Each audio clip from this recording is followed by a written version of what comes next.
The journey of 1,000 miles begins with one step. Here we are back together again, and it is so nice to be with you on a very bright day. We have sunshine, we have blue sky, we have a nice breeze. It is quite nice outside here in the birthplace of the English language. You know where it is, I know where it is, we all know where it is. It is England.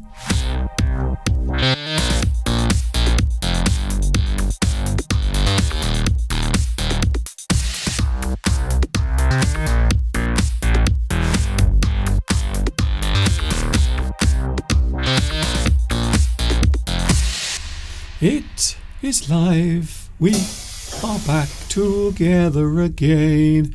It is so nice to be with you once more live on YouTube. Hi everybody, this is Mr. Duncan in England. How are you today? Are you okay? I hope so. Are you feeling happy on this Sunday? It is literally a sunny day here in England, and I hope the weather is nice where you are as well. First of all, I am slightly late, for which I apologise. Almost 7 minutes late starting today. Lots of things going on, many things being arranged. You know what I'm talking about. All sorts of things happening. I have new lessons. New English lessons are being posted. I put the first 2 on last week, and there will be some more coming your way during the next few weeks. So I hope you will look out for those as well. Thank you very much for joining me, and also thank you for your lovely messages concerning my new lessons. Very nice. What else are we doing today? We are talking about an interesting subject, going on a journey. The word journey can be used in many different ways. We can use it to mean a long trip, and of course we can use it figuratively as well. So all of that coming up on today's live stream. We have Mr. Steve here as well. I suppose I should say that Mr. Steve will be with us, and I will put on the screen right now the Mr. Steve will be here soon alert.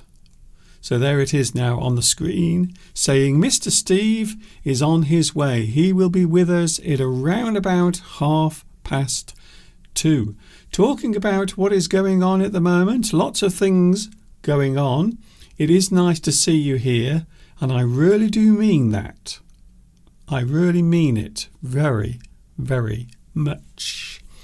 Steve will be here. Another thing to announce. I think I will mention it now. I will, of course, mention it later on as well. We now have some merchandise. A lot of people have been asking, Mr. Duncan, where can I get my lovely English Addict t-shirt? Well, guess what? Now you can. Today we are launching the merch. Who do I think I am? Mr. Beast. We have merchandise, t-shirts. We also have an English Addict mug as well. If you want to have your own English Addict cup to drink your hot beverage from, maybe you like your coffee, maybe you want to have a cup of tea whilst watching me on the live chat, you can have one of these as well. And all of the details are underneath this video. There is a link and also a shortcut which will take you to my products. If you want to buy one, you can. If you don't want to, you don't have to. It's as simple as that. But a lot of people have asked, Mr. Duncan, we would like to have an English Addict t-shirt, and now you have the chance. They are available. It is lovely to see you. We have the live chat as well. Hello to the live chat. It's nice to see you here today, joining me live. So many people already here. Who was first on today's live chat? I have a feeling I know already. Vitas, congratulations. You are once again first, followed very closely by Beatrice. So congratulations to both of you.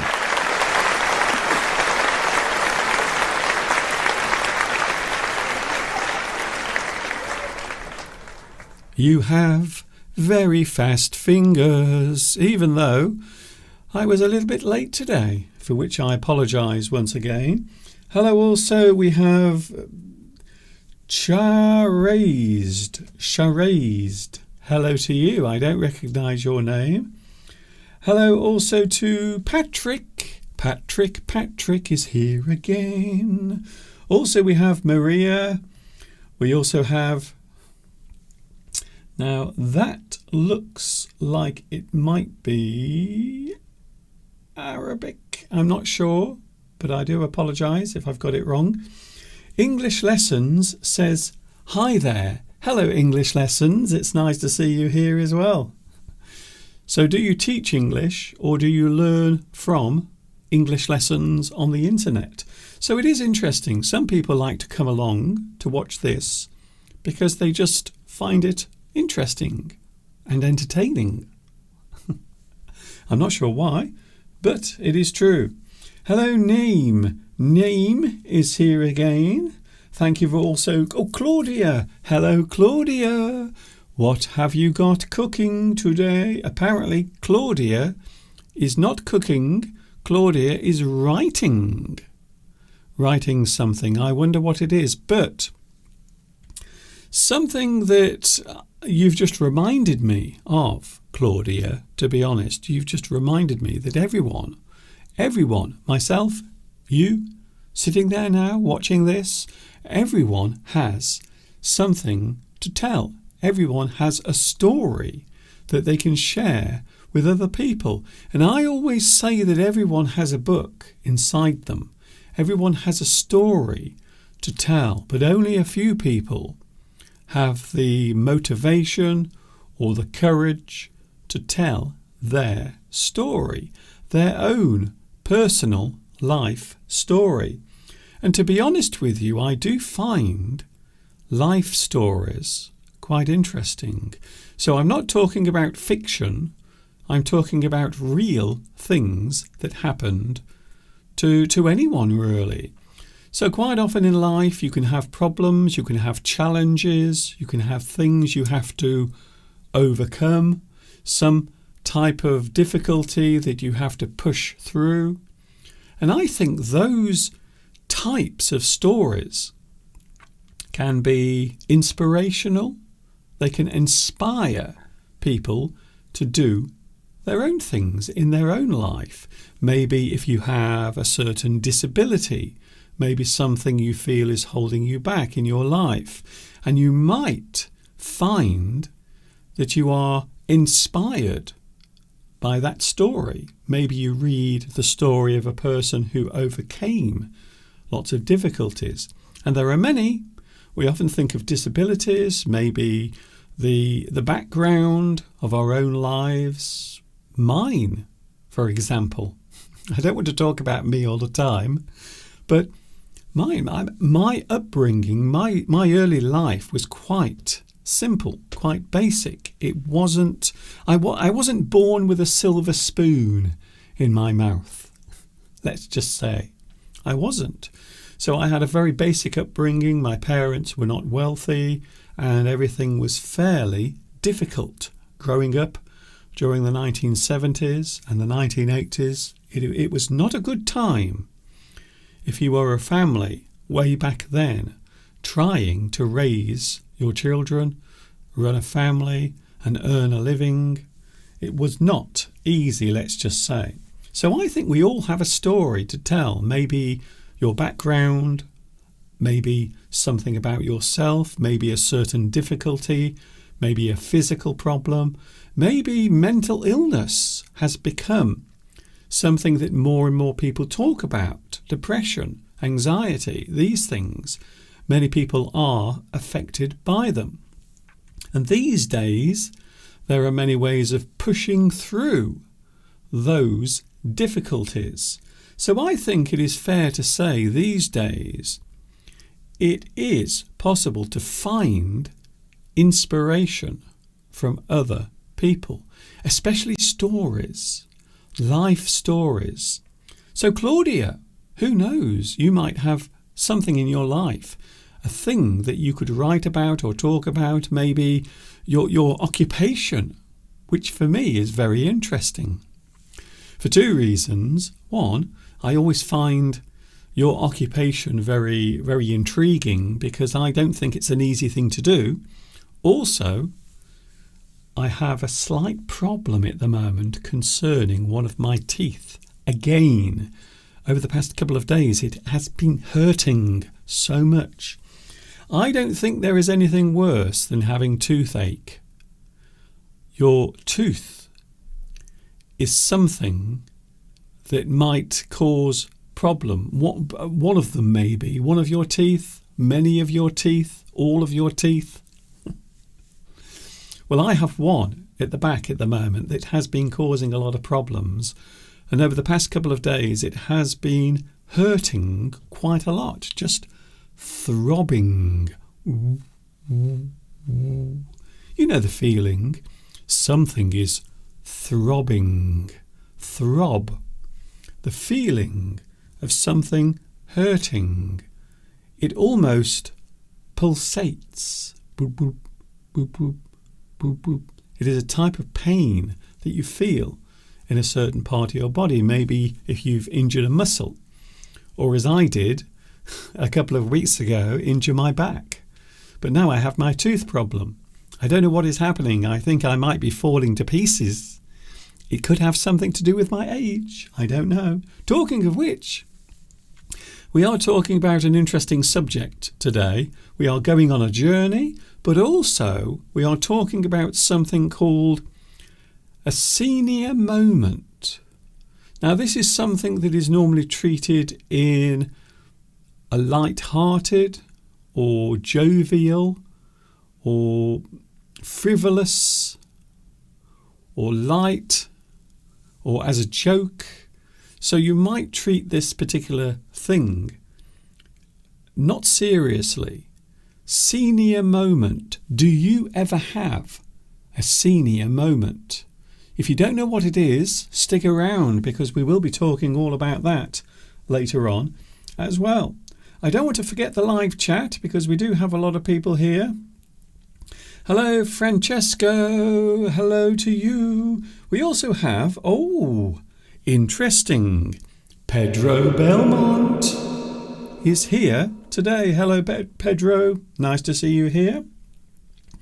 I might have to drink some water in a moment.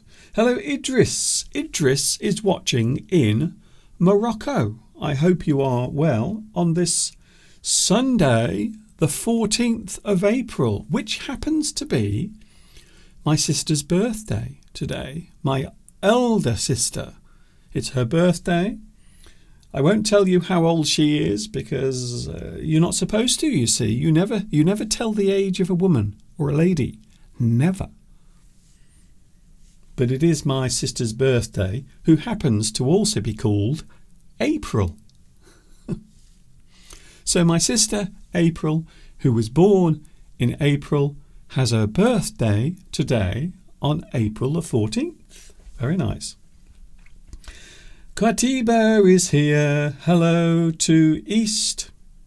Hello to the Middle East. Syria is here. Hello, Syria. I hope you are keeping well and safe today. A lot of news coming from a certain part of the world. Now, I know what you're going to say, Mr. Duncan. There are problems all around the world in many different places, but I suppose over the past 24 hours, a lot of people have been watching what has been going on in the Middle East, a certain part of the Middle East. You know what I'm talking about.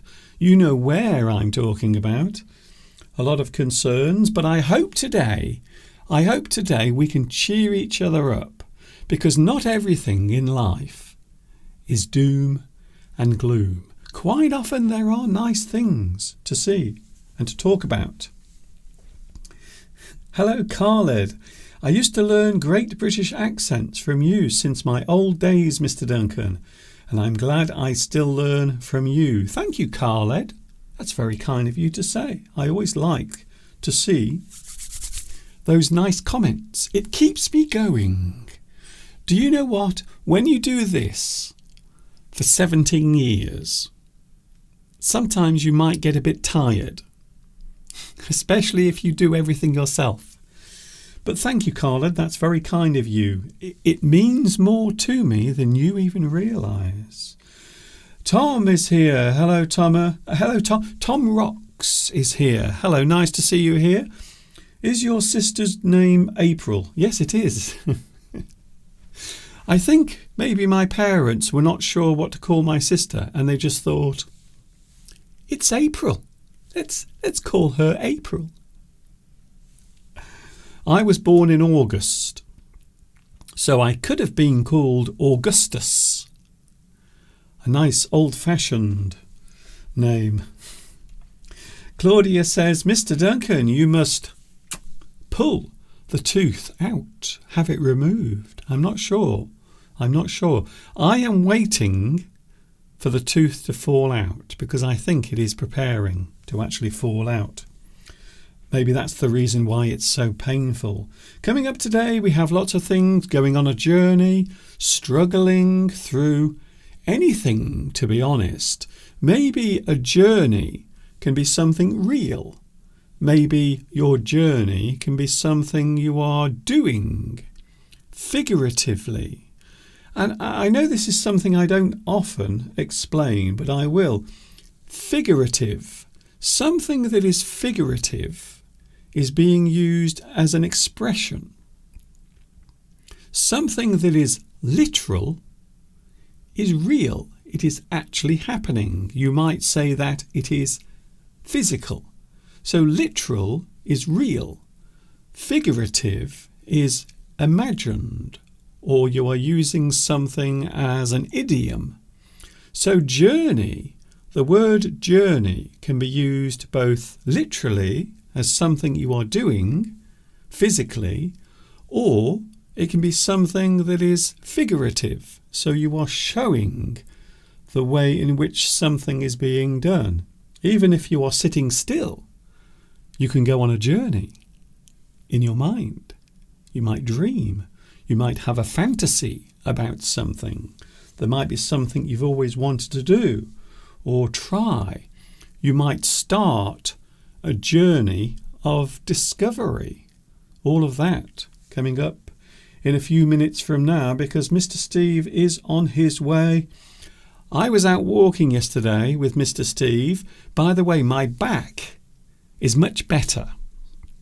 It is slowly getting better, but I still have to be careful.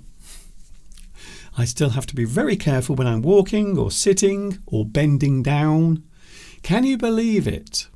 At the moment, and I'm very embarrassed to tell you this, at the moment Mr. Steve has to tie my shoelaces because I can't bend down to tie them. So whenever we go for a walk and I put my big boots on, Mr. Steve has to tie my shoelaces.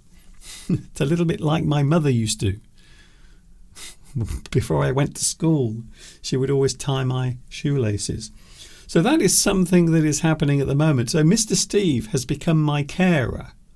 Well, not completely, but especially if there's anything I have to do down there by my feet. So if I have to tie my shoelaces, Mr. Steve has to do it for me, which is very, very embarrassing. Semi Boskurt says, in one of your live streams you said that you will have high-speed internet near your home. Do you have it now, Mr. Duncan? No, not yet.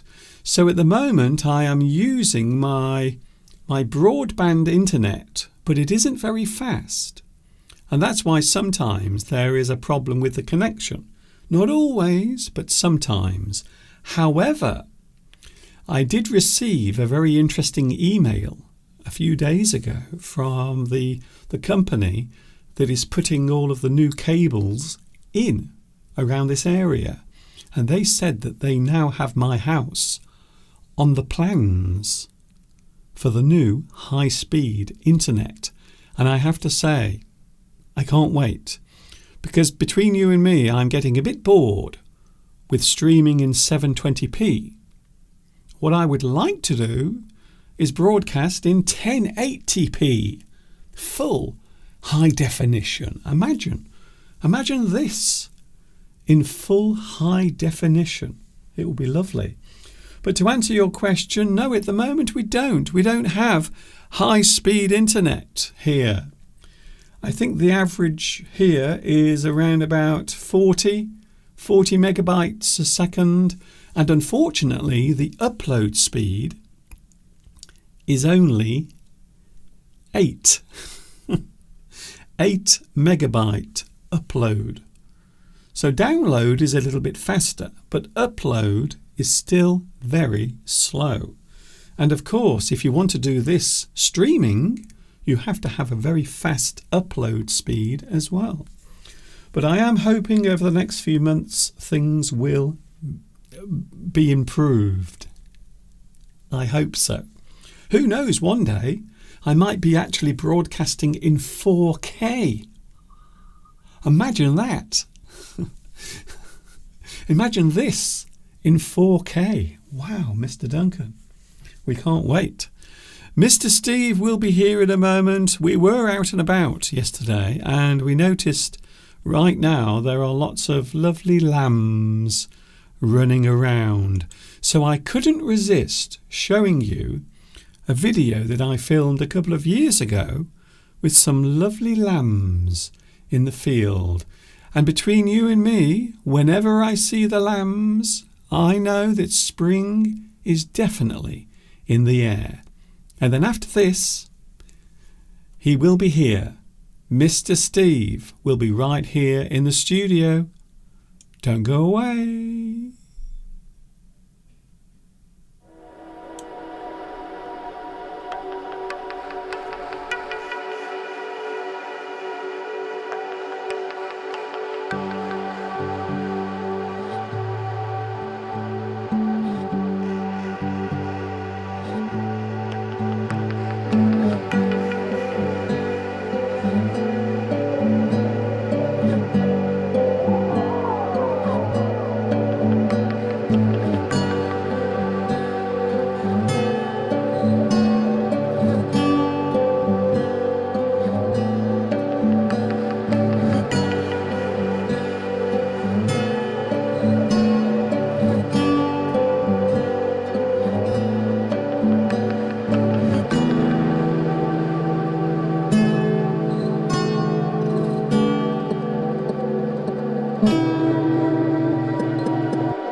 Everybody loves the cows and everybody loves the sheep.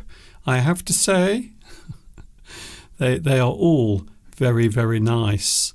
And I have to also say another little animal that I love stroking and petting, and sometimes I have to clear up after him.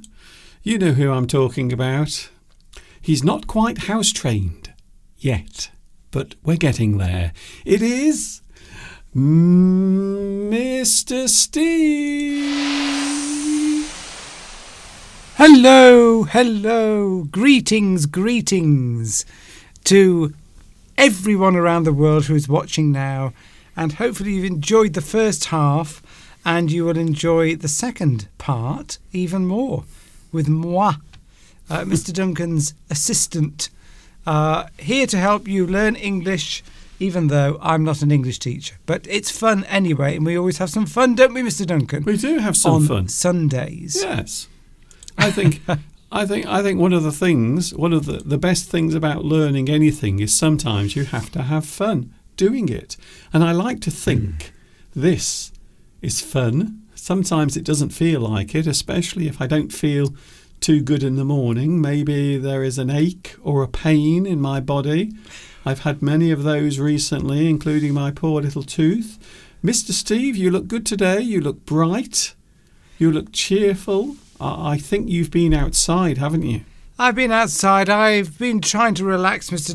Duncan. I don't want to get too tense. My mind has been working overtime, as you well know. I've got a tendency for a mind that never shuts down. Yes. And it's a bit like, as you put it this morning, Mr. Duncan, my mind's a bit like a computer chip, an old computer chip that easily gets overwhelmed with too many thoughts, just like putting too many apps up on your computer or having too many websites open. Eventually it just goes slower and slower and eventually packs them all together. This is what I always say then about the brain. I always say this about the brain. The brain is a computer. I know it's not quite the same, but some people, they have a very old computer chip in their brain, and you have to be careful how much you try to get it to do. So I've been trying to mentally relax, Mr. Duncan, not worry about planning things too much. I think it's safe to say, Steve, that maybe your chip is maybe a Pentium 1 or Pentium 2. I think mine is about Pentium 8 or 9. I need an upgrade, Mr. Duncan. I think so. I need an upgrade to the operating system of my brain. Everything. And I'm not quite sure what that is. Maybe it's just doing more to get those, because when you do more, when you think about things, I know Pedro reads a lot of books, and you need to stimulate the mind and to form new connections. See, I think it's the opposite with you. I think sometimes you are overstimulated. I think you worry about too many things. I was worried last night. I thought, I bet Mr. Steve doesn't sleep very well, because everyone was talking about what is happening at the moment in the Middle East, and I thought, Steve won't be able to sleep. But I think you did sleep okay. I did sleep, because I went to bed with an attitude that probably the news has, as usual, turned sort of serious world events into a spectator sport. Well, it almost had. Which it did last night. It was just horrible, the way the news was reporting what was going on last night. It was like we were watching the Olympic Games or something. It was like a spectator sport. Yes, it was very strange. There was one news channel and they said, stay with us because you won't miss a thing. And I thought, what a strange way of talking about something that's quite serious. And if one country is sending missiles to another country and you are covering that thing live and you're talking about it almost as if it's a game show or reality TV, I thought it was very, very poor taste. It was horrible. It was like they were saying the missiles are arriving in half an hour. Stay tuned and watch them. It was just horrible. Anyway, we went to bed. I didn't worry about it, and of course, everything was all right this morning. Well, you know Well, I'm not saying it. I wouldn't say it's all right. No, yes. It is a long way from over. Anyway, I don't want to talk about that because there is enough of that. Maybe people are coming here because they want to cleanse their palate with something nice and fresh, which is what we are when you think about it. Thank you for your comment, Claudia. Yes, exactly. Yes, you have to do something. But yeah, let's move on. Today we are looking at journeys, making journeys. Of course, we can have different types of journeys. Figurative journeys, for me, are normally things that you do or something you undertake, maybe something new that you are learning or doing, or something you are pursuing. So we are talking about that later on. So even though we often think of having a journey or taking a journey as going a long distance, a very long way, we can also use it figuratively. So we are looking at that a little bit later on. But right now, Steve, as you might know, as a regular viewer, you might know that we are not young people. And there are things that can happen as you get older. And there is one particular thing that people do refer to, and we refer to it quite often. In fact, Steve mentioned this yesterday. He doesn't know I'm going to do this, but I'm going to do it anyway. This is something that we often refer to when we, for a moment, our mind will go blank. Or maybe we are trying to do something, or we go somewhere and we can't remember why. And there is a particular phrase that we use. And that particular phrase is to have a senior moment. Now, can I first of all say this is not attacking people who are old or older, because we are getting on. We are also getting on. We are past middle age. So to have a senior moment, senior moments can be described as a lapse of thought or concentration. So this almost goes back to what you were just saying, Steve, about your brain needing an update or a reboot.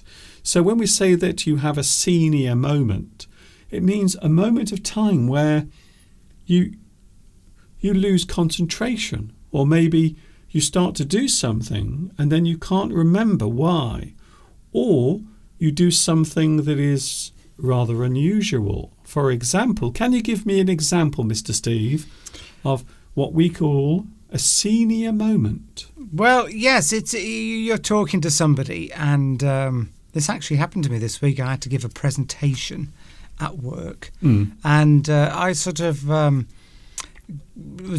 I've been doing it for about 5 minutes, and then I was talking about something, and somebody asked me a question, and then I started again. I couldn't remember what I was talking about. I lost my train of thought. But yes, a senior moment. You just forget maybe somebody's name, somebody that you know very well, and they call it a senior moment. It's like a kind way of saying that your brain doesn't. But I think a lot of the time it is because there's too much in there going on all the time. I actually did something quite disturbing the other day, Mr. Duncan. Yes. When I was getting ready. Don't know if you describe it as a senior moment. I'm not quite sure what this is. Come on, tell us. But I will tell you anyway. Tell us. So I was, got up, usual, going to do my sort of get ready in the morning in the bathroom, clean your teeth, have a shave, things like that. And I clean my teeth. That's the first thing I do. And then I don't know what happened, but suddenly I was cleaning my teeth again. Oh, but the first time you were using the toothbrush. Yes, because I've got an electric toothbrush, but I only use that at night, and I tend to use a brush in the morning because I like to do different things. Yes. So I cleaned my teeth, and then I was going to have a shave because that's what I usually do after that, and then I suddenly found myself cleaning my teeth again, and only realising that I was doing it when I was But the a few seconds in, and I suddenly thought to myself, hang on a minute, I just cleaned my teeth. Steve, but the second time you used the electric toothbrush. Yeah, I did, yes. So that's the big part of the story. So first of all, you brushed your teeth with the hand brush. And then the next moment, you take the electric toothbrush and start cleaning your teeth again. I started, and I suddenly thought, hang on a minute, haven't I just cleaned my teeth? And sure enough, I had. So I've done that twice, actually, in the last few months. So, it's time to save up for the nursing home, I think. Claudia says, here's a good senior moment example. Sometimes I open a cupboard or go into the fridge, and you think to yourself, why? Why have I come in? What have I come in there for? Because you suddenly forget. And I think it is because there's too much going on in your brain. You're not in the present moment. Yes. I think that's what it is with me. So I was cleaning my teeth, doing whatever, and I'm thinking all the time about what I'm going to do today, maybe having an argument with somebody about something that happened a week ago, or something like that. Yes. Or scenarios are going over in my head. And you're trying to do one thing, but maybe you're doing two or three other things as well. Maybe your bathroom scenario, I think, is quite good. So that is a very good example, because you were getting ready for work, but maybe you were also thinking about the things you had to do during the day. So that's what was happening. You were completely distracted. So your mind was just taking you from cleaning your teeth with the toothbrush, and then you actually took the electric toothbrush and started cleaning your teeth again. Yes, and I think what it is I'm not at those moments in time, I'm not in the present moment. I'm not focusing on the task I'm doing, because obviously cleaning your teeth, shaving, it's just like almost an automatic thing. It's like driving or riding a bike. Yes. You don't need to concentrate on it. But part of this mindfulness culture or mindfulness technique, which is designed to sort of relieve stress in the brain, is about focusing on those everyday tasks, like cleaning your teeth. Yes. Like eating. Can we go back to this, though? To have a senior moment. Now, I'm going to tell you a couple of mine, because it doesn't just happen to Mr. Steve. And Claudia's told us about hers. Oh. Where are the keys? Where did I put them? Yes, exactly. Yeah. So let me tell you about mine. I've got then. A couple. One of them is that sometimes I will have a cup of tea, or Mr. Steve will make a cup of tea for me in my lovely English Addict mug, which is now available, by the way, and I will forget it.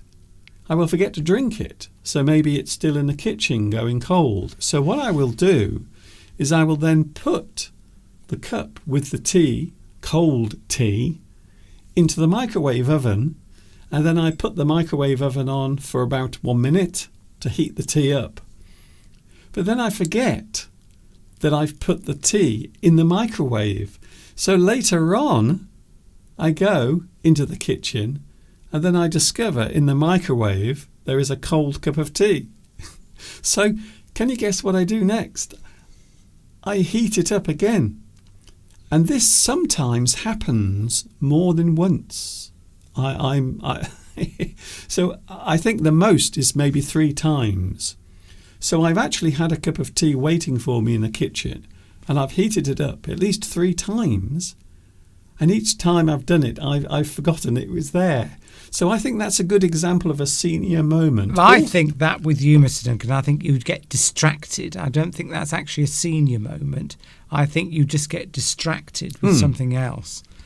But yes, the senior moments are things like you go upstairs. Here's another example. Okay. You go upstairs and you get to the top of the stairs and you think, oh, what have I come up for? There was something, you were downstairs, there was something in your brain that said you want to go upstairs for something, and then you come all the way back down again, and then you suddenly remember what it is and you have to go all the way back up again. Yes. Or the opposite. Yeah. But it's you just put your keys down. You just come in the house, you put your keys. I mean, I do this. You always lose your car keys. Well, sometimes. I wouldn't say always. Okay, often. I wouldn't say often. Okay, never. This is just a thing. This is just a thing for an example. Don't worry, Steve. Sometimes we're not assessing you. I know. Sometimes there is a difference between what is a senior moment and what is a distraction. Well, I'm moving on to this in a second, you see, because we right. use the phrase quite often. It doesn't necessarily refer to being old. So it is often used as a joke. So it doesn't mean you are old. It doesn't mean you are going senile. It doesn't mean that. But it's referring to just doing something where for a moment your brain stops working. For example, sometimes I put cheese that I've taken out of the fridge, I put it back in the cupboard. And I have, on a couple of occasions, and I'm found the cheese in one of the cupboards. Not for very long, so the cheese hasn't gone rotten, but I have suddenly remembered that I put the cheese in the wrong place. So it does happen. And I think it can. And I think the best example was the one you just had, where you go into a room and you walk in the room and you go, what the hell was I doing? I came in here for something and now I can't remember what it is. What was it? What was I looking for? And as Claudia says, it's often because our mind is on something else at the same time. Yes. We're thinking, because I can have two or three things going on in my head. I can have a melody of a song going on in my head, and then I can be thinking about two other things at the same time. And that's like, I haven't got a quad-core processor in my brain. If anything, it's probably only 3 cores. So I can be having a conversation about something in my head with somebody. A tune will be going over there, and then you start adding, and then something else is going on, and then you're trying to do your everyday tasks. Yeah, but that's not a senior moment. That's that's just your crazy. No, but I think that's what causes the senior moments. Yeah. I think is because your mind is distracted with other things. Yeah, I just think paying attention as well, paying attention to things. We've been in situations where we might be having a conversation with other people, and I sometimes just completely disappear from the conversation. I'm not listening to what the other person is saying. And I know it sometimes happens to you as well, doesn't it, Steve? So maybe a person is talking and you just, for a moment, your mind just drifts away. Pardon? For no reason. What was that, Mr. Duncan? That's it, you see. That's a very good example. Well, I was pretending then. In fact, it actually happens to us here on the live stream sometimes. I'm talking and Steve will get very distracted by the live chat. And then I say something and he says, oh, sorry, Mr. Duncan, what did you say? And I'm right here talking to Mr. Steve. Beatrice says, when we don't remember that thing we went into the room for, we must walk back and say, and suddenly the answer will come. Yes, maybe sometimes we remember later. But and the other one is when you are about to say something and then suddenly you can't remember what it is you were going to say. So that happens sometimes. Oh, wait there, I was going to say something then and I can't remember what it is. And that's a very typical one. But again, it's because your mind is maybe doing more than one thing. Maybe you're listening to another person talking to you and you want to say that thing, but then you get distracted by what the other person is saying. So that thing just vanishes from your mind. I don't think it's necessarily a bad thing. I think it's normal. I think we all have that. Although sometimes I walk into a room and I look around and I think, oh no, that's it. My mind is now starting to go. That's it. But I think it happens to everyone. It's nothing to do with age. I think we all have these what we call senior moments, and you might also say that it is often used in a facetious way. So when we talk about something being done in a facetious way, it is normally done in a very light-hearted or as a joke. Oh, I had a senior moment then. So it isn't really taken seriously. It is just a fun way of saying you forgot something, or my memory suddenly stopped working for a moment. So I don't think it's necessarily an insult to anyone, but it sounds like it could be. But quite often we use it, don't we, Steve, in a jovial way or as a joke. Yes, I mean, the phrase senior moment is a kind way of saying to somebody, or they say about themselves, that they've just had a lapse of concentration. Yes. Probably, which is what it amounts to. But it's very easy to get into these habits of not being in the present moment. It's very easy to get into these, because it's a habit, isn't it? Yes. It's a habit. If you patterns of thought, just like anything, are habits, and you can develop the wrong habits, the wrong patterns of thought, and then if you let it go, you end up going to the doctor and he gives you some pills, which obviously are very helpful to people in certain situations. But yes, so I'm going to... But I always find that meditation, Mr. Duncan, always works for me. Bit of meditation. But what I do is I do that for a while, maybe a couple of weeks. Everything's fine, and then I stop doing it, and then all the old habits come back. Yes. So all my life I've thought meditation works. I do it for a while, I stop doing it, but I've really got to be very disciplined and just do it. Even when I feel good and well and everything's good with the mind, I've got to do it anyway. Well, I think meditation is not just a thing you do. It becomes a way of life. And I used to know someone who has a company. He actually has a company, still doing it, quite successful. And he goes around the world holding these special retreats in different parts of the world, quite often in places like Nepal, for example. I know he's been there. And he takes a group of people with him, and they go and they just explore mindfulness. It is something that has been, I suppose it's quite trendy or fashionable now to talk about it. But I remember him telling me that meditation is not just something you do. It's not like putting a plaster on a cut. It has to become your whole existence. It has to almost become your way of life. It almost exists through you, a bit like the Force in Star Wars. So it's something that's there. It is almost like an energy, but I think you create that energy yourself. So it isn't coming from anywhere. It's actually coming from you. You are creating that way of behaving or thinking. And over time, of course, the more you do it, the easier it becomes. And I think that's what meditation really is. And I think it is very hard to keep doing it, because life, as you know, Steve, life can be crazy. Yes, but I think to develop healthy habits is a very useful thing. Beatrice says, hello Beatrice, says that she does meditation every day. Pedro says that he used to meditate every day as well. But it is difficult to... I mean, it's only 10... You only need to do it for 10 or 15 minutes.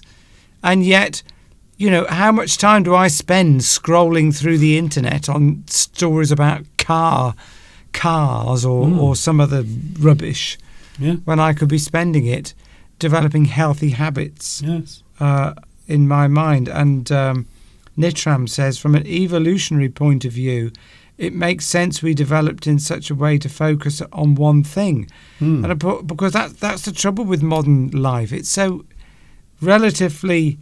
if you think of animals are always in the present moment, aren't they? Because they're constantly worried about one thing, and that's survival. Yes. Well, most animals, unless you're at the top of the evolutionary tree. And of course, we are at the top of the evolutionary tree. So we don't necessarily have to worry about our survival every day. Well, most of us don't anyway, thankfully. So our minds are then free to go off in other directions. But the problem is we end up not spending a lot of it in the present moment. I think so. And I can go out for walks, can't we? Can go out for walks, Mr. Duncan. And I can go into the lovely countryside. And you can literally, I mean, I've done this. I'm on walk and I've not noticed anything. I'm just in here somewhere thinking about something or some scenario going on, and I'm not even enjoying the present moment, which is very important. Anyway, we I think we all go through periods like this. I think so. And the reassuring thing is that this is something that happens to everyone. So it doesn't matter if it happens now and again. It doesn't happen. It doesn't matter if sometimes you brush your teeth twice and then you realise that you've done it. It doesn't matter if you go into a room and forget why you went in there, because at some point everyone will do that thing. It is something that happens. And as you say, Steve, it is because life can sometimes get in the way. It is a thing that can happen. Claudia's coming out with a lot of very insightful comments around this subject. Our minds do not like emptiness. That's true.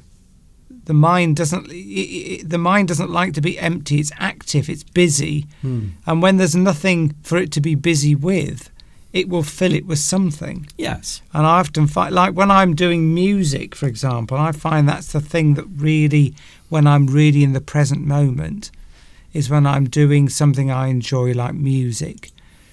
Gardening, I can be gardening and my mind is going over.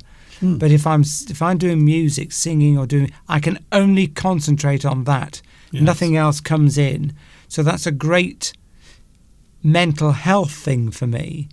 Like playing an instrument. Anyway, I think it depends, Steve, as well, what you are doing at the time and how those two things come together. Because I used to find that when I went for a walk, I would often think of new ideas. It could give me inspiration for something to talk about or something to make a lesson about. So it isn't, even that isn't necessarily a bad thing. You can put that energy in your brain to good use. So and I think exercise is a very good way of doing that. Anyway, we've got to take a break. We're looking at journeys. So you might say that this is connected to the subject we were just talking about. And I think it would be a nice moment for us all to close our eyes or maybe watch the beautiful images that are about to come onto your screen. So let's all take a deep breath together and enjoy some of the lovely spring sights that are all around us at the moment.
Isn't that lovely? Not very far away from Much Wenlock, the views we were just looking at, and there it is now outside. The view right now, looking out of the window, you can see that we have a lot of sunshine. You can also see that many of the leaves are now coming out on the trees. It really does feel as if spring has happened, but also, I suppose we could say that summer is also on its way, and I have to say I'm pretty excited about that.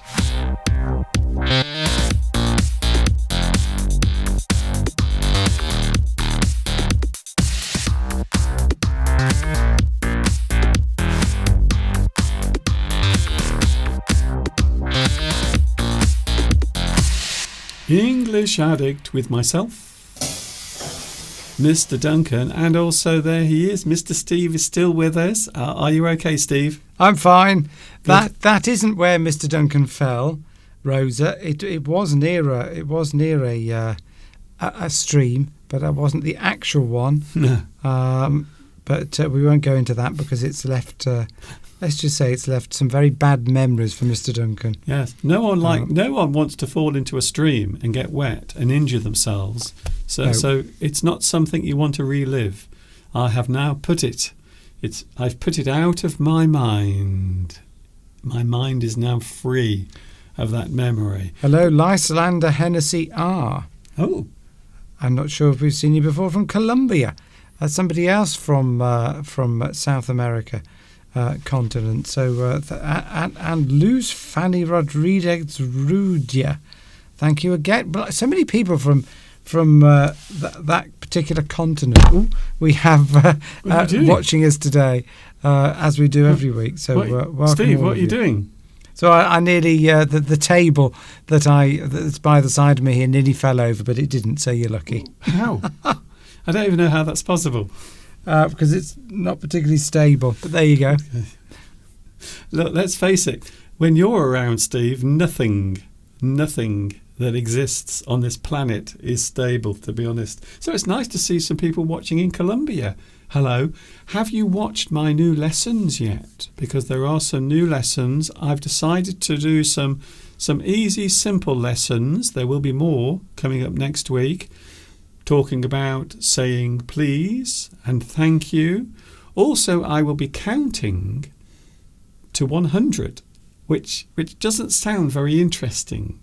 However, I will be counting up to 100 and then down from 100 down to 1. And also you will be able to read that in your own language. One of the big changes that I've made to my new videos is there is now a selection of languages that you can follow along with.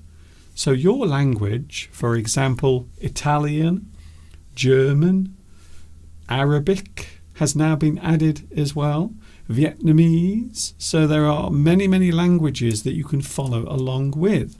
And that is the reason why I've decided to make these lessons, so I can use this new technology that now allows you to follow along in your own language with English captions in the video and your own language underneath. How many languages are on there, Mr. Duncan? Many.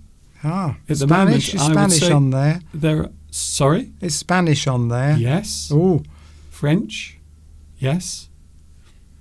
Korean? Yes. Urdu? Yes. You see? Lots of them. Lots of languages you can follow along. So my new lessons, the playlist is underneath this video. Not only is that under the video, but also my new shop with some merchandise as well. Pedro was asking about that earlier. If you would like a mug or maybe a T-shirt, a Mr. Duncan T-shirt, just like this, you can have one. In different colours? Yes. We have colours such as black, and I think also in the T-shirt, I think blue, and also the mugs as well. To be honest with you, I like the red one. I don't know why. It's nice and bright and colourful. It looks orange on there, but it is red. It is red.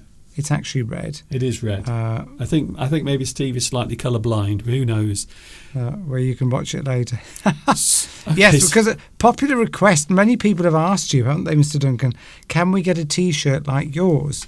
So you've now provided them, along with mugs. Yes. So you can drink your coffee or your tea in the morning or at any time and think of learning English with Mr. Duncan.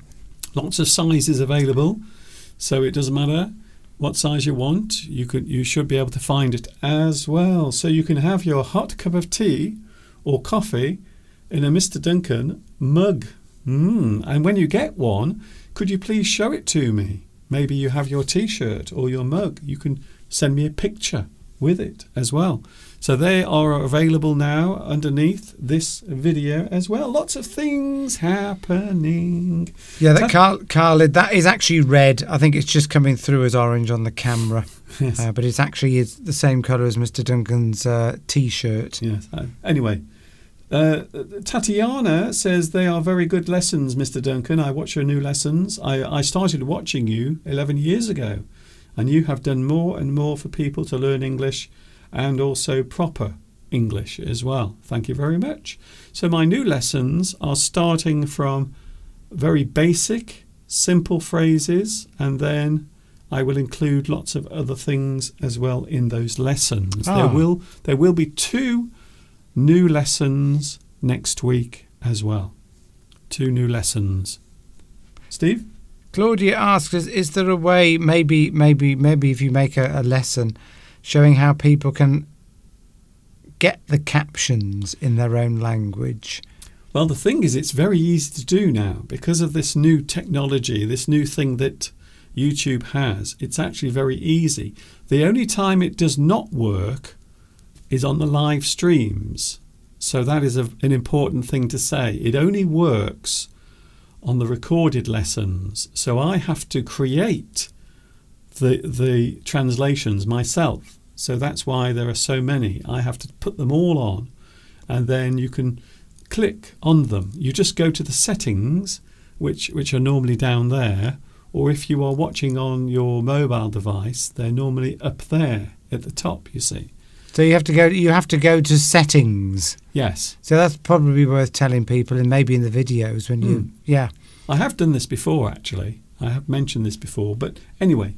So that is something we might cover next weekend, but they are now available, and it is easy to find the captions in your own language. Who else is here today? Tatiana is here today. Mr. Steve should have an English Addict T-shirt as well. The only problem is I haven't got his size here in the studio, because I think he might be a bit larger than me. You would think I would get a free one, but no. I'm going to have to order it myself and pay for it. If you want one, Mr. Steve, you have to do it like the rest of the people. You have to. Maybe I should, because I keep wearing the same shirt every week. Yes. Maybe it's about time I put something different on. I think it's about time you washed it. That's true. It's a good job I'm on the other side of the studio, Mr. Duncan. Yes. Today we are looking at a very interesting subject, taking a journey.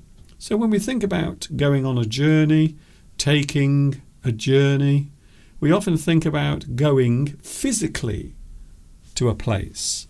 So I think that would be a good thing to look at today, a good subject to take a look at on today's English Addict live stream.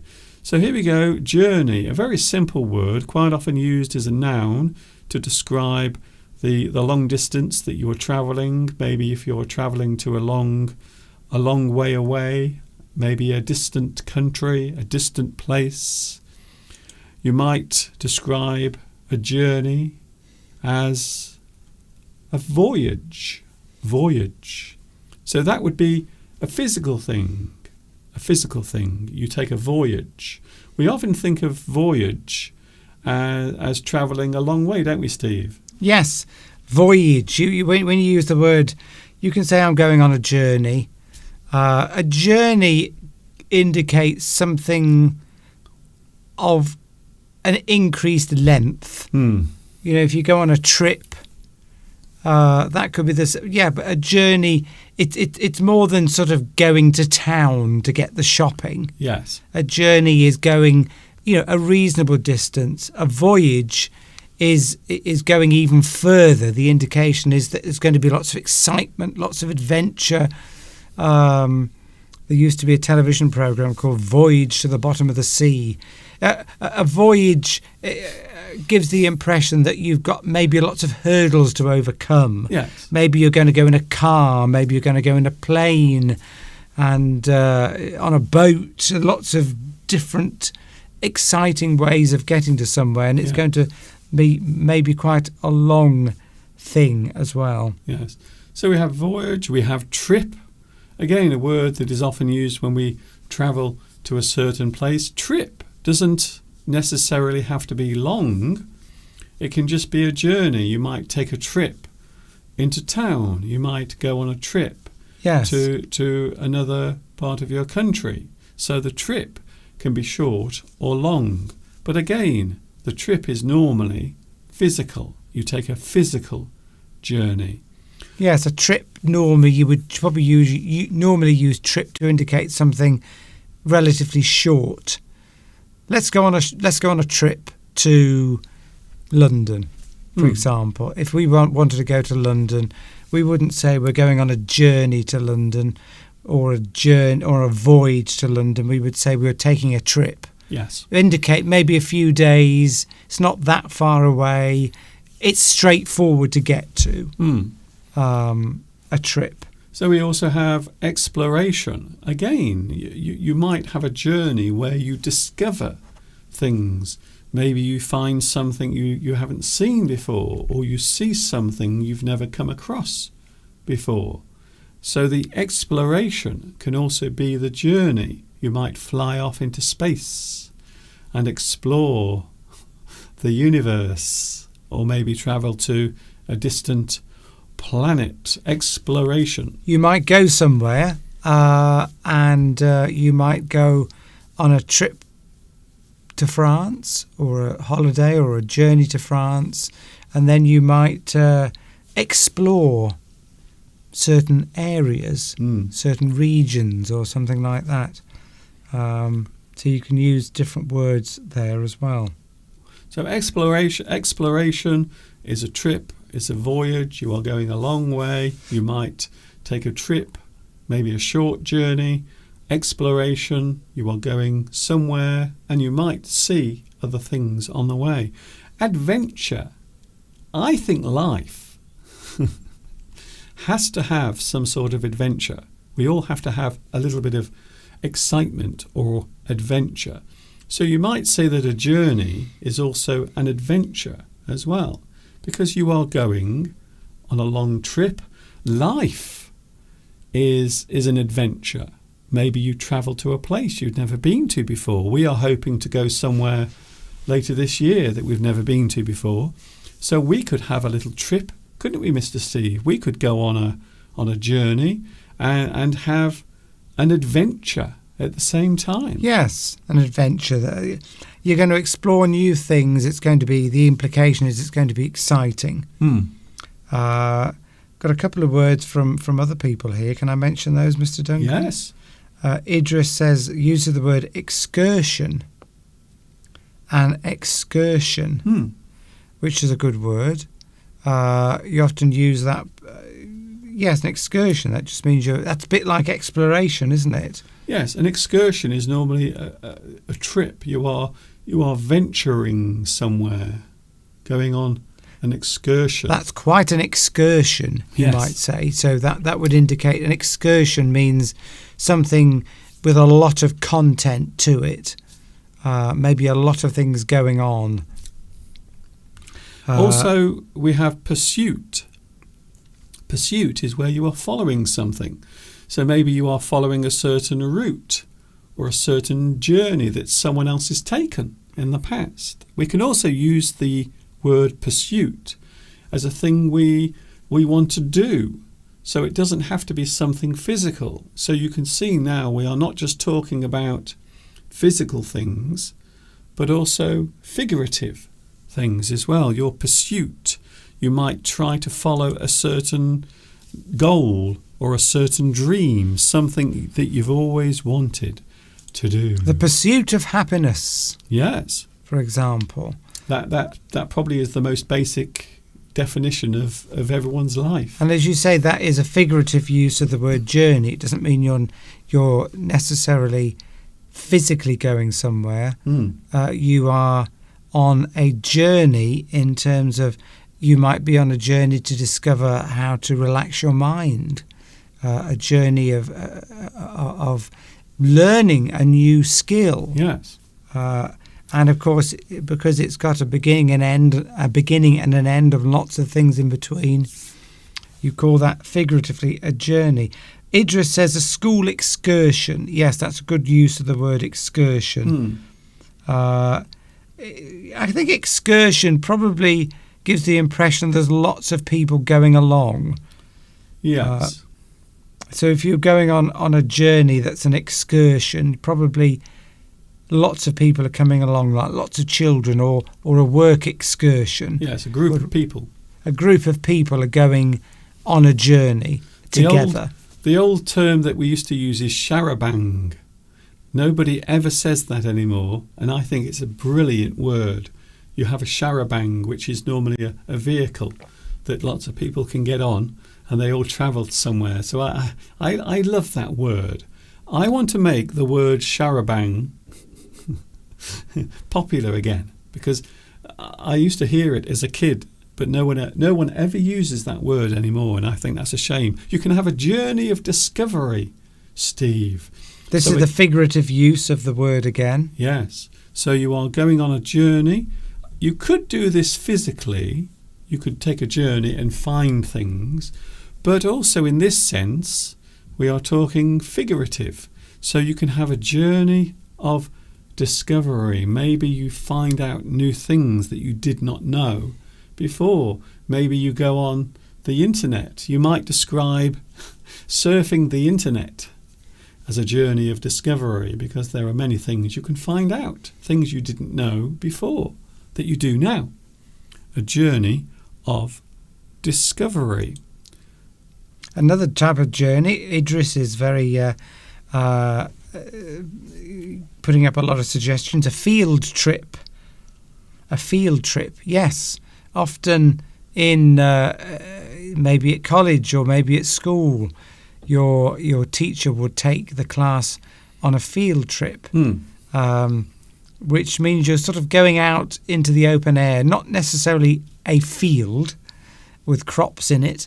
It just means you're going maybe on a scientific field trip or a nature field trip. Well, you're exploring. going into the country, yes, aren't you? If you are out and about, we normally say you are in the field. So it's an area that you are exploring. Sufi says, my cat crouched in the grass in pursuit of a bird. So maybe if you are hunting something, looking for something, searching for something, maybe you are following a particular thing. You might be in pursuit.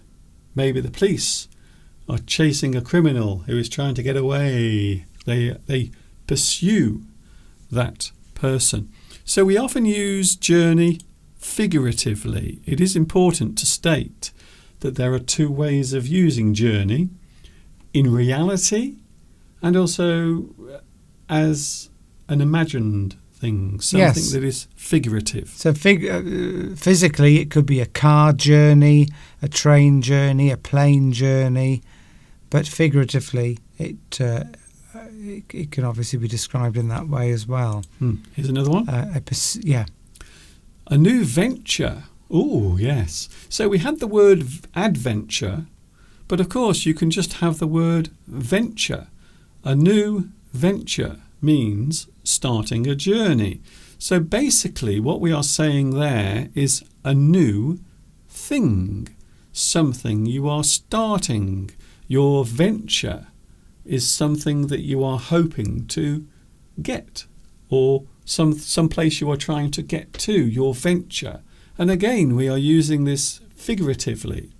So I'm sure you can think of many ways of using that, Steve, when we talk about venture. Yes, you could be starting a new business, for example, and you've been doing one thing, and then maybe you've been working in an office for years, and you decide to start your own business, and you would describe that as a new venture, something new you're doing, and it would be a journey, obviously, because there'll be a lot of things involved, not a physical journey, a figurative journey of trying to become successful in your new business, for example, a new venture. So maybe something you are trying to achieve, or maybe a goal you are trying to reach is your venture. So whenever you start something new, you are starting a journey, not necessarily physical, something that is actually happening in your life, things you have to do, things you have to learn, and of course problems that you have to face along the way. I mean, it could be that you just work for the same company but do a completely different thing within that company. So you might have been doing the same thing, like for example I might have been doing sales for many years, which I have. I might decide to go into marketing, and that would be a new venture for me because it's something I've never done before. So it doesn't have to be, it could be within the same company, but you could start your own business. And that would be a new venture. We've got to move on, Steve. The first step is often the hardest. So a journey that begins at one point always starts with the first step. And quite often, beginning something is the hardest thing of all. We have, can I just mention where are we? I just saw something very interesting come up, but now it's vanished. Oh yes, Trum Ong says, have you heard of the famous Chinese story, Journey to the West? Yes, I know it very well. Otherwise known as the Monkey King. A group of people travel from one part to another. They are escorting a young Buddhist monk, Tripikana, to take her, or him, should I say, to another place. The confusing thing is, quite often they remake this story for television, and quite often the person who plays the monk is a girl. But there are many other characters. There is the Monkey King, a very mischievous character who was born from a rock, or some people say an egg. So yes, I do know that story. There are many versions of it made for film, television, and over the years, especially in China, there have been many versions of that particular story. And the first step of any journey is always the hardest, isn't it, Steve? Definitely. Yes, it's like, if you want to, it's like anything. It's inertia, isn't it? Overcoming inertia. If you want to do anything, it's often the first step is the hardest, like trying to plan a holiday. Trying to figure out where you want to go is often the hardest part of that. If you want to decorate a room, the hardest part is getting started. Yes. It's overcoming that inertia. Can I just mention as well, venture, Rosa, is that the same as adventure? No, they're not the same, are they? Well, I suppose with adventure you are talking about the things that happen. But if you venture, that is the journey taking place. So your venture is just a move forward. But the adventure is quite often what happens during that particular movement. The implication being it would be exciting. Yes. And a joint venture, Saturino, yes, there's a good phrase, a joint venture. That's where often that happens in companies where maybe two companies come together and start a new business. So that's a venture. That's something new they're starting. So there's something new they're exploring in the business world. But they decide to come together to work on this project. Yes. And you often call that a joint venture.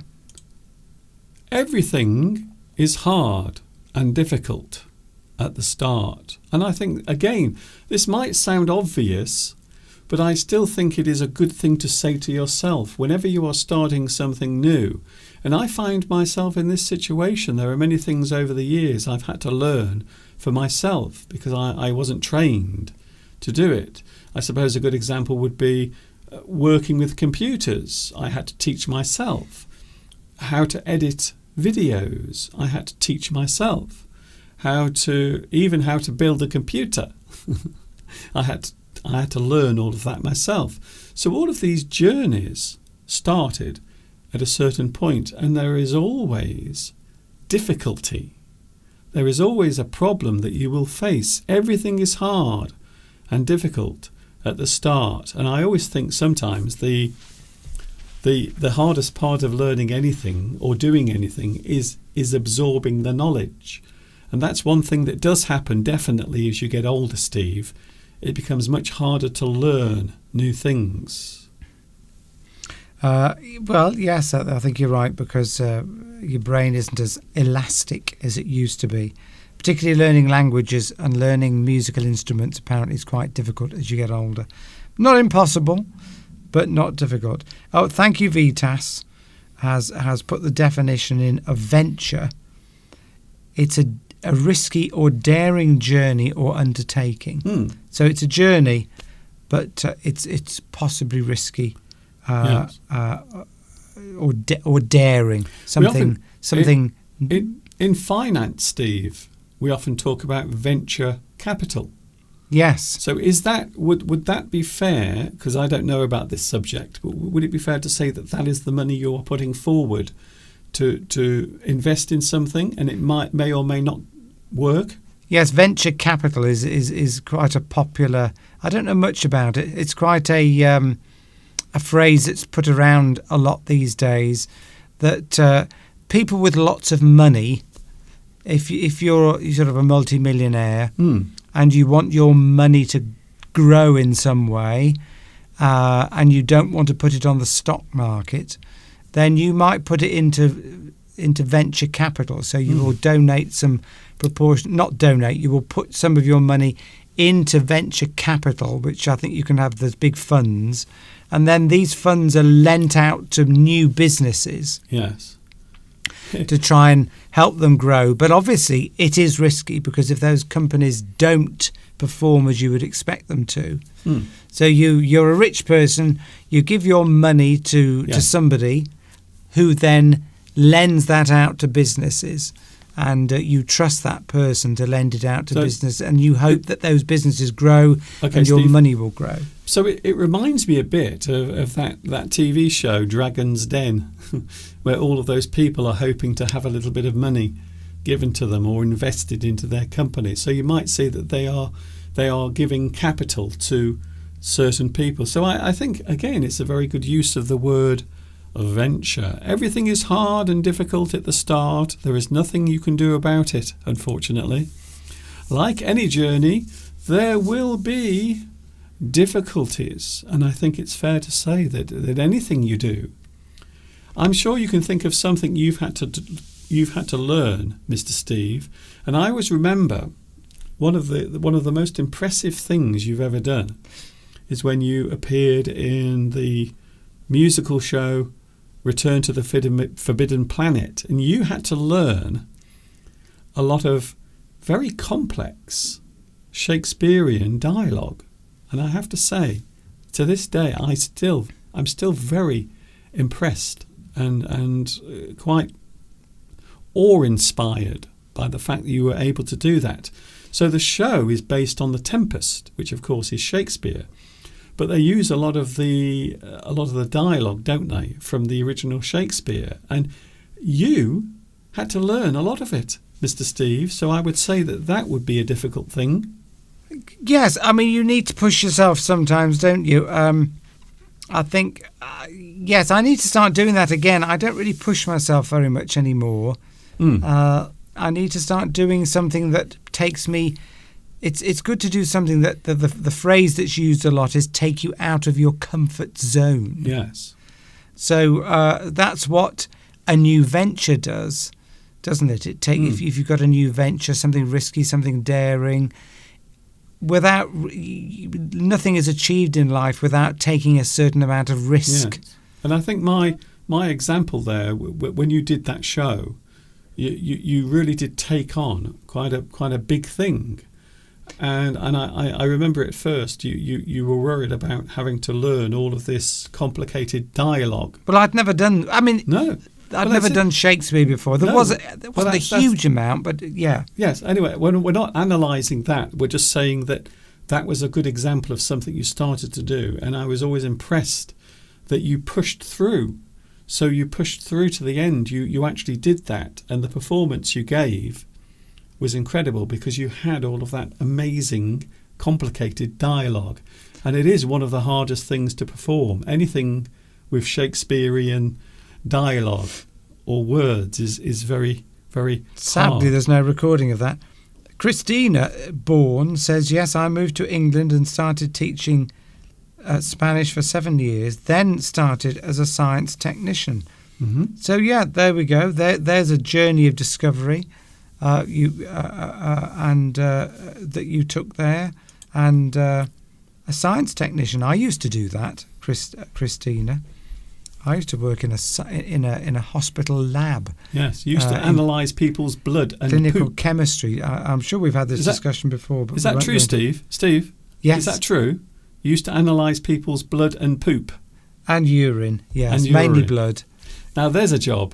It was a routine, yeah.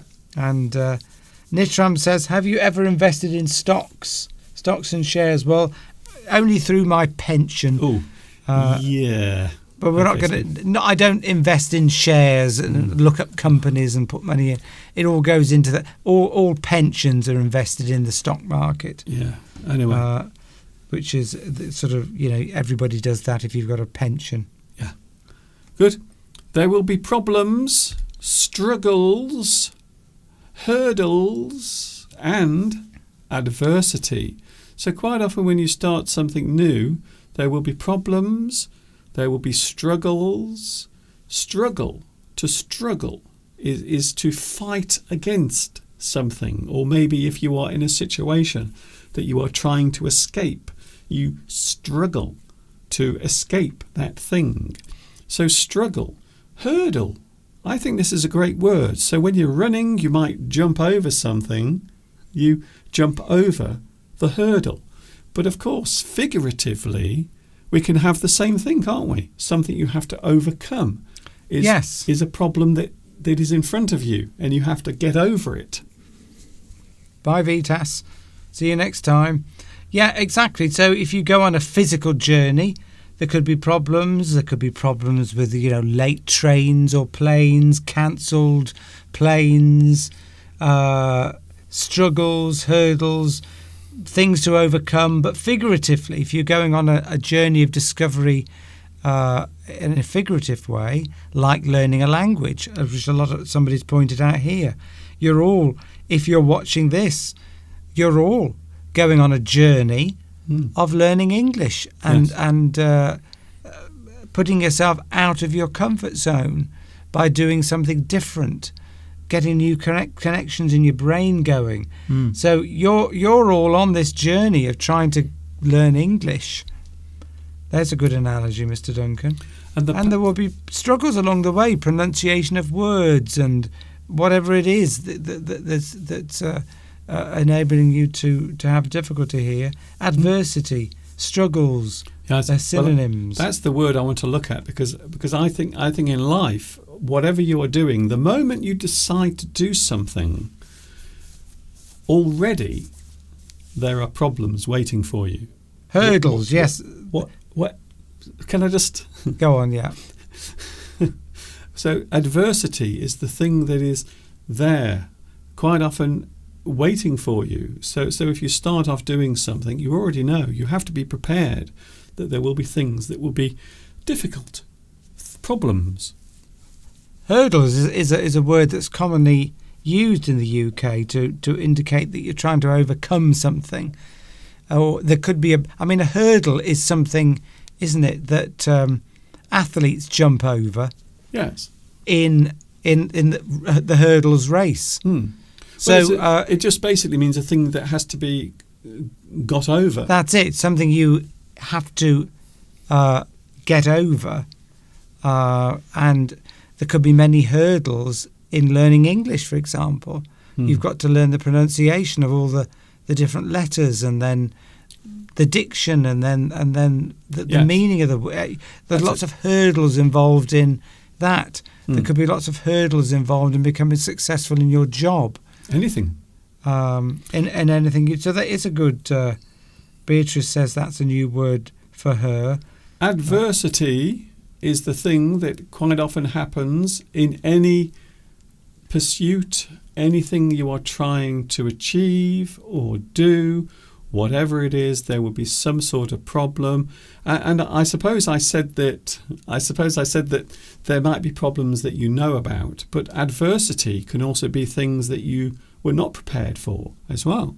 So the adversity might be just a sudden problem that pushes against you. And then you have to fight that problem. You have to push through it. And of course, once you get through it, then the journey can continue. You can carry on with the journey. So adversity is something that does happen. There will be many emotions as you make your journey. So it's not always a good thing, you see. Anything you do, you have to take the good stuff and the bad stuff, the rough with the smooth.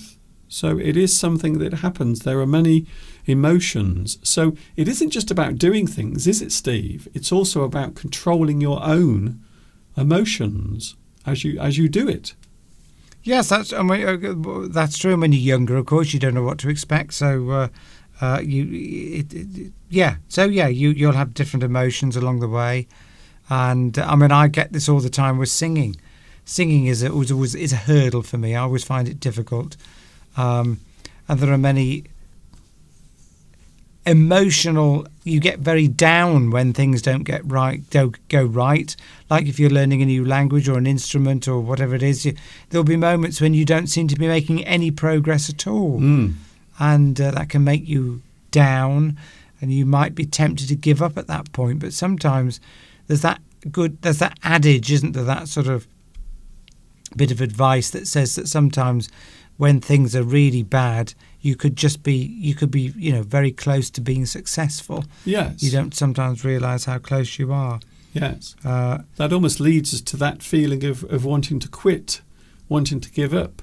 And you could be very close to your goal, and you never, ever know. And I'm going to tell you a story. I've never told anyone this story. This is another one from my inner life that I've never told anyone.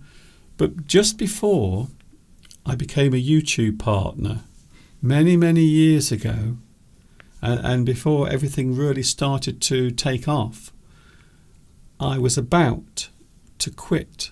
I was about to delete my YouTube channel. And this is going way back to, it must have been around early 2008 when I became a YouTube partner. I was actually one of the first YouTube partners on YouTube teaching English. And I remember a couple of days before then, I was in such a low state. I felt very sad, gloomy, depressed maybe. And I was going to just stop doing it. I was going to delete my YouTube channel completely. So all of that I had started was just going to go. And then a couple of days later, and this really did happen, I had a message from YouTube asking if I'd be interested in joining their new partner scheme or partnership scheme. So it just shows. It's all gone downhill ever since. I'm joking, Mr. Duncan. So I could have quit there. At that point, I could have deleted my channel and everything. And I didn't know I was so close to something else happening. A new opportunity was there right in front of me, and I didn't know it was about to happen. So it shows that you can quit just before everything gets better. And that I learnt a lot from that lesson, and I have to say I've never told anyone because it used to haunt my dreams and my nightmares, because I used to think, oh my goodness, imagine if I had deleted that YouTube channel, and then YouTube were interested in having me as a partner. And that was way back in 2008. They were then, anyway. So nothing would have happened. None of this would be happening now. It's incredible. It sometimes it blows my mind that I almost gave everything up, and we can do it. So there will be many emotional feelings. There will be setbacks, things that stop you, things that get in the way. So very similar to hurdles, something that might be like a wall. And that's the worst thing, isn't it, Steve? You might be trying to do something and you come up to a wall. There is no way through. It almost seems as if that's it. It feels as if everything is over. I've had that feeling a few times here Definitely. on YouTube over the past couple of years. So there will be things that push you back. A thing that pushes you back can be a setback. Giovanni Rivetti, I think I pronounced that correctly, in Italy, of course. I used to hike into the mountains. Teaches you a lot about overcoming obstacles, rocks, cliffs, plains. I've learnt a lot from that. Yes, that's it. And that they often say that's almost like sport, isn't it? Because sport is often seen when you go for job interviews, for certain job interviews, certainly in the past, I don't know about so much now, but employers, particularly if you were going to do sales or you were going to do something that involves you maybe going out a lot and work and maybe having to work on your own initiative, they used to like people who had done sports, particularly team sports like football, rugby, things like that. Because when you do sports, you have to overcome a lot of obstacles, a lot of hurdles, because there is a journey involved in becoming good at your sport and learning how to do that. So employers like to see people that have done sports because they see that they're the type of person who is willing to do something and overcome the difficulties needed to become good at it. Yes. And often you do find people who are very successful in certain jobs have often been good at sports or have got to sports at a high level.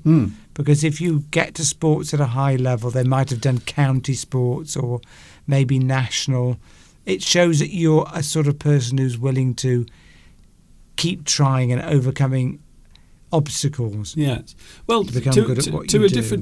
To a different level, I suppose, or a different subject, you might say that having qualifications from college or university is a very similar thing, isn't it? It's you proving to other people that you are willing to put effort into the thing you are doing. So it doesn't have to be connected to the job that you are looking for, but it shows that you are willing to learn, you are willing to try, you are a person who will try to achieve something. So I always think that's a very good part of a person's character. I think so. Quite often you might feel like quitting.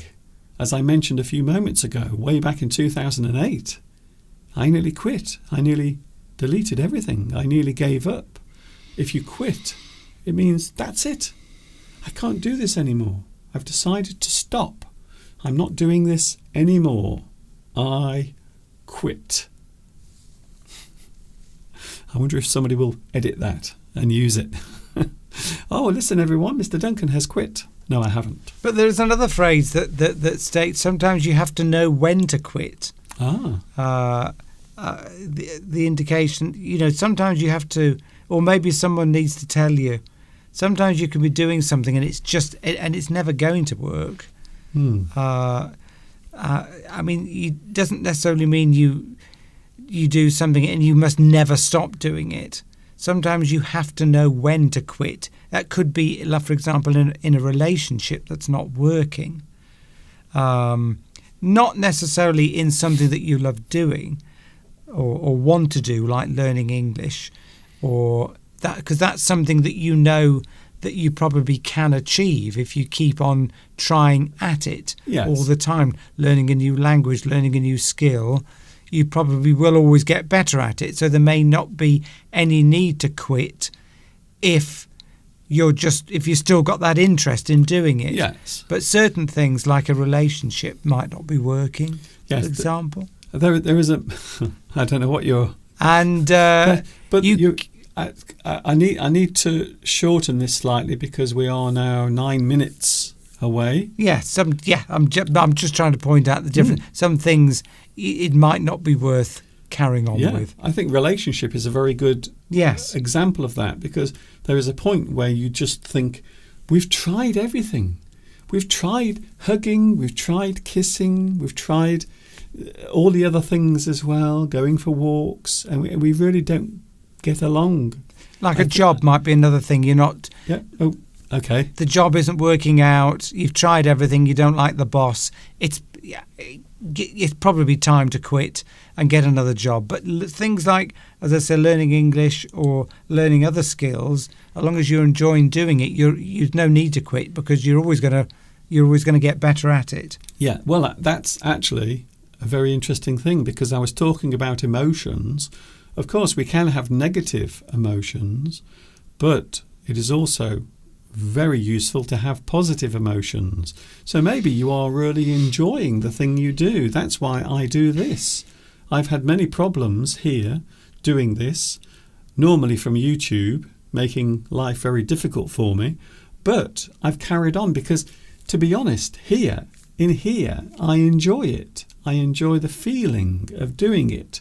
I enjoy helping other people. So that always becomes the thing that I remember.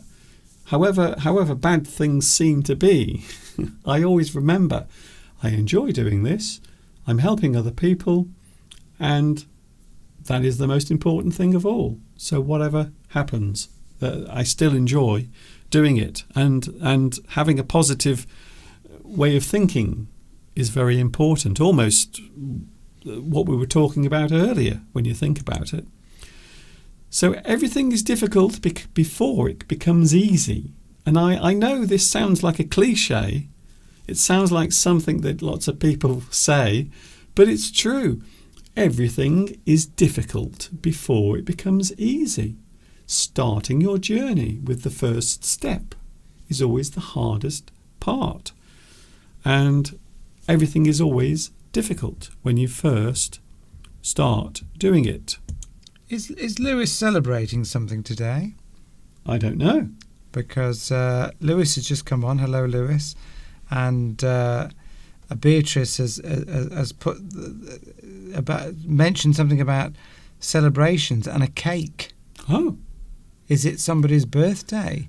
A birthday, or maybe anniversary? Anniversary. But so what are you celebrating, Lewis? So please tell us, or somebody tell us. Please tell us. Luis Mendez is here today, or he was. I think he's doing something else. We've obviously missed something. A lot of people seem to know about it. Marcia does as well. But yeah, and by the way, Nitram, yes, I liked your comment about investing.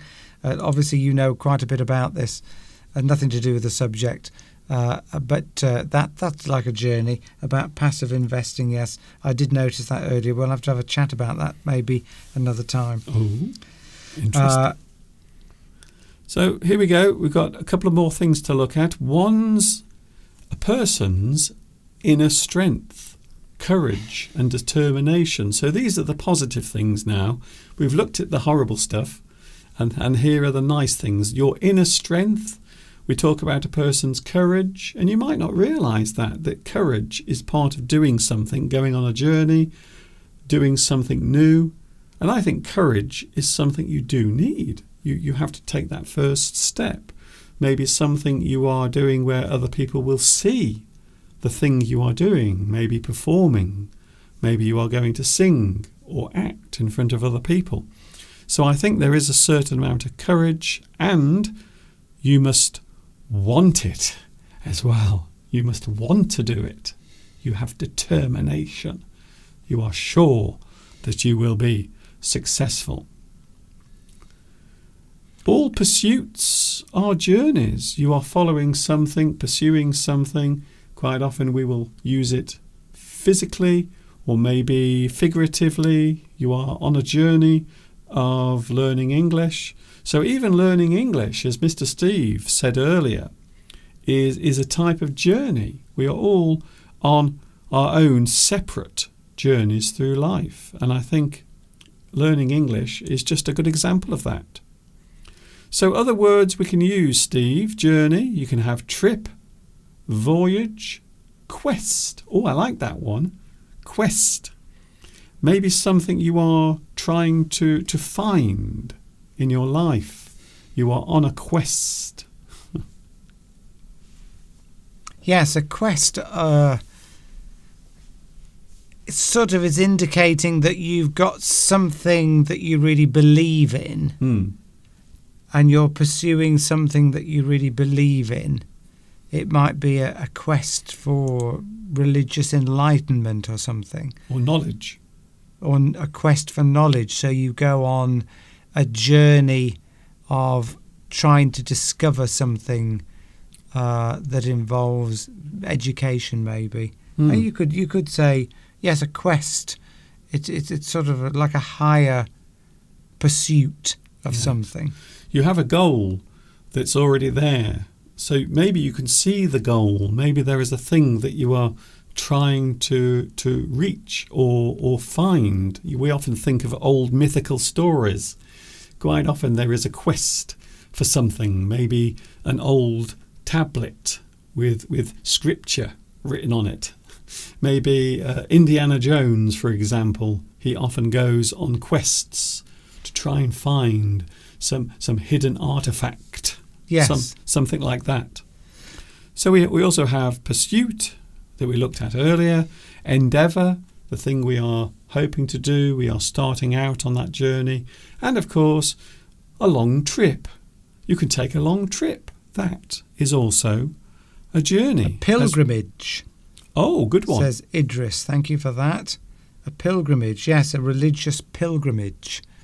You're going to pursue religious knowledge somewhere.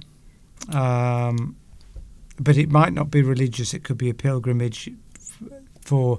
Yeah, pilgrimage. What does that indicate, Mr. Well, yes, it normally means you are going to a particular place to receive something in response. Yes. So the response that you get from that thing is the thing that you are going towards. Maybe you go on a pilgrimage across a large area to climb a mountain and be at the top of the mountain, so you can feel that moment of achievement.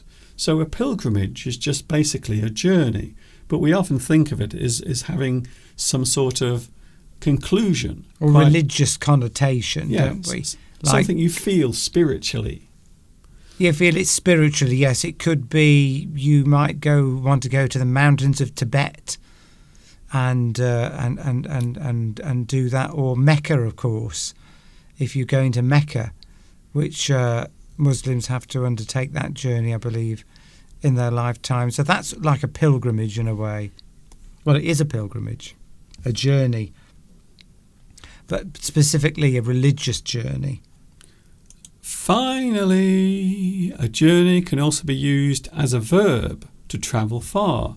So basically we talk about nouns when we talk about journey, the journey, you're on a journey, but you can also journey somewhere. So you can use the word journey as a verb. So to show that you are travelling, you journey from one place to another. So that is an important thing to mention, that besides being used as a noun, it can also be used as a verb. Normally, when we are using it physically, quite often. Mr. Steve, it's 2:00. Our journey has reached its conclusion. We are at the end of today's journey through the world of English. It's been an epic journey today, Mr. Duncan. It has. It may feel like a pilgrimage for some people, definitely. But it's been an enjoyable journey, and we hope you've enjoyed it too. Yep. And look forward to seeing you all again next week. I'm sure I'll be here. I can't think that I'm doing anything else. No, we are coming towards the end of April next week. Can you believe it already? April has almost flown by already. So this time next week we will be looking towards May.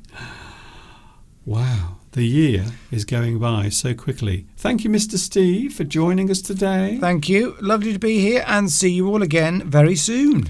That is Mr. Steve. He is here every single... I was going to say, can I make a plug for your new... Well, you've already done that. You've made a plug for your new videos already, haven't you? Yes. So hopefully everybody will watch that. Yeah. And so see you next week. The details are down there under this video. The playlist is under there. And there will be 2 new lessons added next week. Thank you, Mr. Steve. There he goes. He is waving goodbye. Goodbye to Mr. Steve. Mr. Steve has gone, but he will be back next week, so don't worry. That is it. That is all we have for today. We have nothing else. My tank is dry. There is nothing else left. So all I have to do now is say thank you very much for joining me today. Thank you, Mr. Steve.